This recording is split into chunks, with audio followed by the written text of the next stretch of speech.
Good evening, everybody. This is Tom Manning speaking from our Cleveland studios. Tonight, we have the surprise that promised you last evening.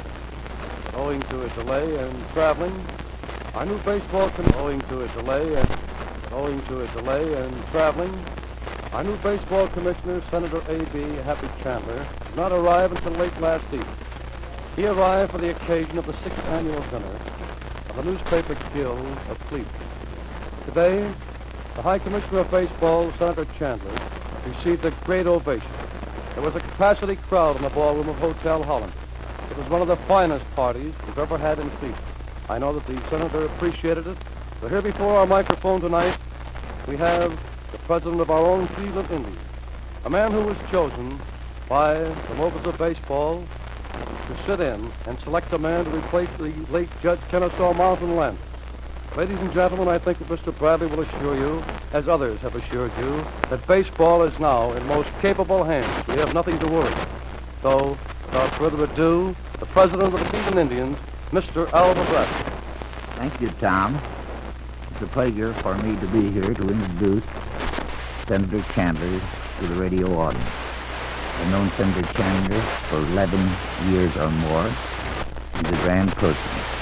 I'd only hoped that when he came to Cleveland, we would have some real Kentucky weather to show him. Instead of that, why, it has been something terrible, and he is going to stay over another day to see a ball game, which I hope can be played tomorrow. It is with great pleasure that I introduce to you Senator Chandler. Thank you very much, Mr. Bradley. It's a great pleasure to be in Cleveland, and I'm delighted, Tom, to be able to appear on your broadcast. I've had a great day today, seeing old friends and renewing acquaintances of long years past. This party about which Tom spoke at the hotel today for the Cleveland Newspaper Guild was a grand party. I saw so many fine folks there, and they indicated their very great interest in the problems that we face in the immediate future. I'm to have my dinner with my friend Lefty Wiseman tonight, and I've had a visit today with Herbert Covington and two of his sons, Dick and Mickey.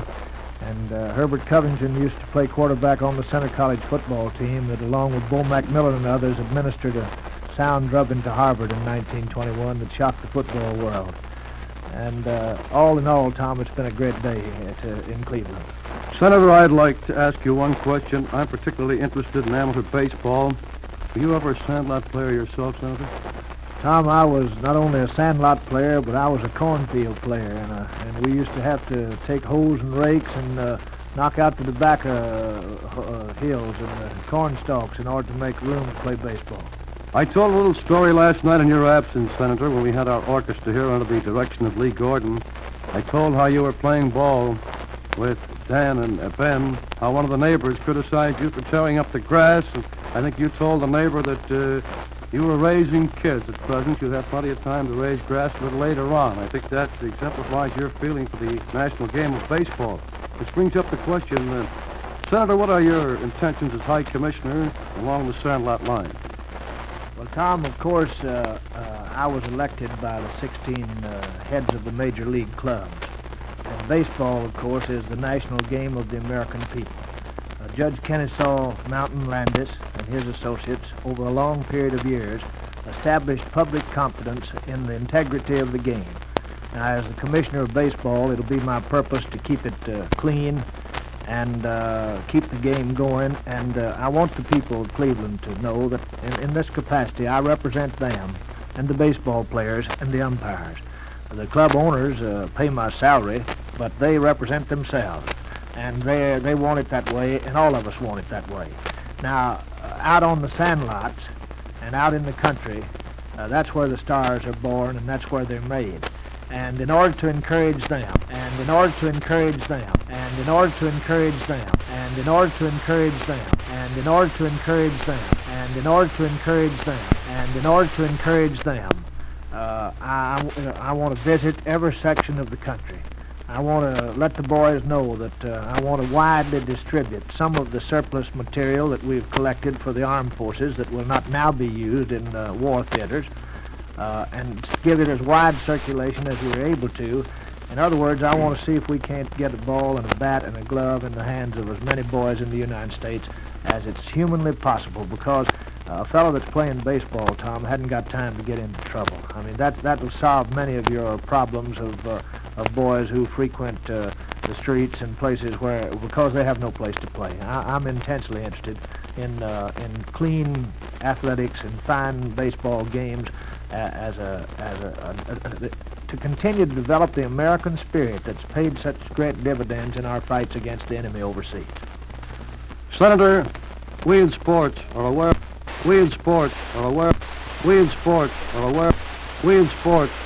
the fact that during the past couple of months, you have become one of the better-known men throughout the country, easily the best-known senator. You were known from coast to coast, all over the world before that.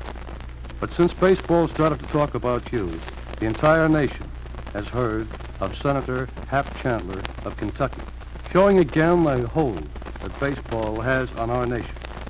So, Senator, while you're making the tour of the country now, I'd like to have you relate some of the facts. Forget about baseball for a moment, because I know uppermost in your mind at the moment, those kids out in the South Pacific, and the boys that are on their way home in the European theater. What are your thoughts as United States Senator along that line? Well, Tom, as a member of the Senate Committee on Military Affairs, I had the very great honor of visiting the fighting boys all over the world. I felt very humble in their presence. I told them so. I know that they have offered, and many of them have given their lives, that this country might continue to be free. I know that they wanted the country to go along about as it was when they left it. There are many of them out there carrying burdens heavier than they can bear.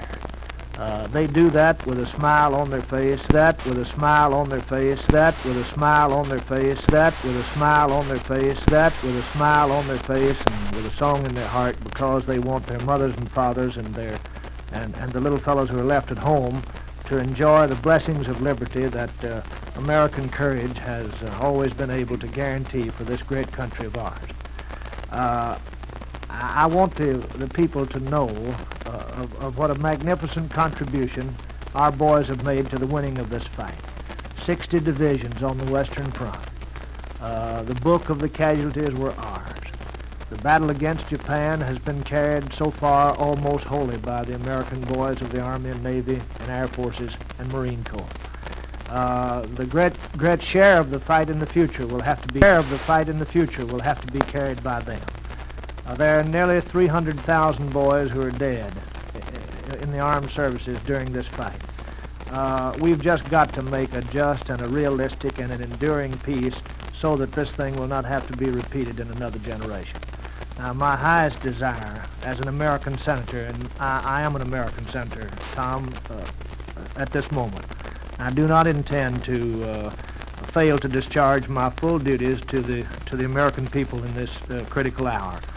There's nothing incompatible about my being baseball commissioner and at the same time being an American senator. And most of you will remember that Judge Landis continued to be a federal judge for 15 months after he was elected baseball commissioner. My new employers do not want me to shirk any duty that I owe to the American people. And we've just got this time to establish a just and a realistic and enduring peace so that these youngsters that we have now will not have to go to war in another generation. And all you've got to do to realize the greatness and fineness of this country is to just visit for a while in some of the places that our fellows have had to stay during the last few years. When I got back from a long trip to all the fighting fronts, I felt that there wasn't anything that I really wanted, and this country is so grand and so glorious, and our people have made such a magnificent contribution to the partial victory that we have achieved. And they're going to make an additional magnificent contribution to the victory that is yet to be achieved, that it makes you very proud to be an American and very proud of this generation. You know, each generation, I think, Tom, perhaps worries about its children and about what they're going to do. But when you remember that we converted from peace to war, and we were not ready for war and had hoped and prayed we wouldn't have it, only then can you realize that we were able to, with the strength and vigor of American manhood, And with the lessons learned from competitive sports, we've been able to overcome people who practiced war for years and who were armed to the teeth and who told all the world that they couldn't be defeated. It's the American spirit in action, Tom. It's something a fellow gets from playing an honest, clean game. And he's able to make a great fight. And we've demonstrated again to the satisfaction of the American people that we're hardy, tough people, that we're able to take blows, that we're willing to make sacrifices. The magnificent job that American men and women have done in the shops and in the factories and in the mills in producing implements of war. They've been transported across all the oceans. They've been put into the hands of our friends and in the hands of our own soldiers. And you must remember that without those things and without their excellence, the victory would not have been achieved. It's a great hour to live, and every American ought to be proud that this is his country and that these are his people. Thank you, Senator. Ladies and gentlemen, you've had just a bird's eye view of both sides of Senator Chandler, the man. Now back to baseball again for a few of those who've just tuned in. Senator Chandler, are there any important or major changes that you're going to make in baseball or that you have ideas about? Tom, not at the moment. I've just started, and there's a lot to learn.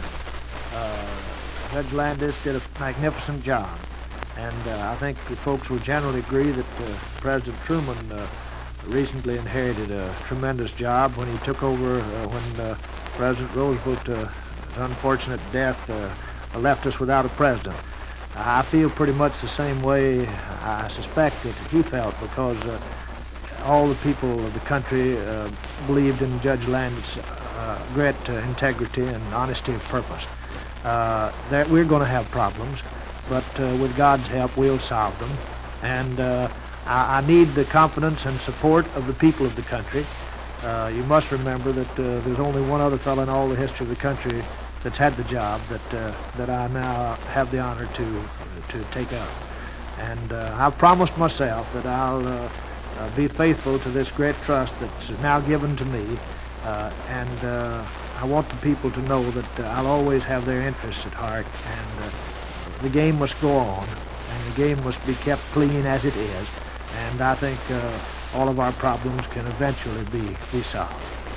Senator, we can't give you all the glory tonight. How about Ma Chandler and the kiddies? How are they doing and so forth? Well, Mama's fine, Tom. She'd be glad to send her good wishes to you, and I was glad to have you speak of Ben and Dan. You know, those places in the grass that they wear off, we call them our Distinguished Service Stripes. I've got a grandbaby now, Tom. You know, one of my son-in-laws is a colonel, and he's been bombing the Japs with the B-29s, and he's lived, thank goodness. And another boy, Mimi's husband, is Major Cabell, and he's in India now, carrying on the fight against the Japs. But thank God they're all fine, and they'd want to be remembered to you. Thank you very much. And before going on the air, Mr. Bradley suggested that I say to you and your good pal, Lefty Wiseman, for goodness sake, you both get a couple of new songs. You know, Only an Irishman's Dream. Lefty has been singing that in his beautiful baritone, I think he calls it, sometimes the tenor. Once in a while it's a little flat, but not very often. What's your favorite, Senator? I'm As going a to gold mine in the gold mine in the sky, Tom. Yeah, I wish we had time for just a few bars of that. We did sing it in New York, didn't we? Yes, we did. Well, thank you very much. And thank you, Mr. Bradley, and thank you, Lefty Wiseman. Ladies and gentlemen, we've had the privilege of presenting the High Commissioner of Baseball, Senator A.B. Happy Chandler. Incidentally, Senator, what shall we in the sport world call you now? Senator or... Well, Tom, my people have been so good to me that I've had all the titles that they have to offer one of their sons, and I've never been very much impressed with titles, and I just assume that my good friends will continue to call me Happy, and if the other people do, I'll be delighted. Loads of luck to you. Ladies and gentlemen, I see that Mr. McBride, he'll have his troubles as Mr. Bradley will in football. He just walked into the studio. Thank you very much, Senator. Thank you, Mr. Bradley, and thank you, Lefty Wiseman. Good night.